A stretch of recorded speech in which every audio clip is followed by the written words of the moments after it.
Bir ülkenin yolculuğu zorludur. Rüzgara karşı yapılır o yolculuk. Bazen önünü görmen zorlaşır.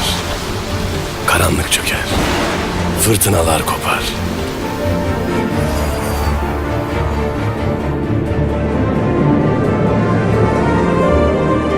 Sonra güneş doğar.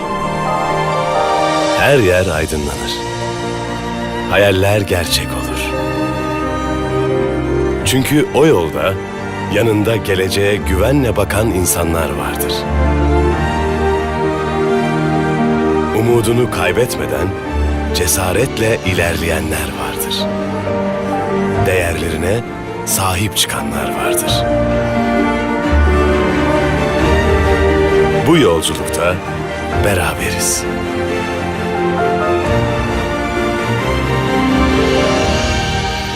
Taşıdığımız bayrak en değerli hazinemiz. Türk Hava Yolları.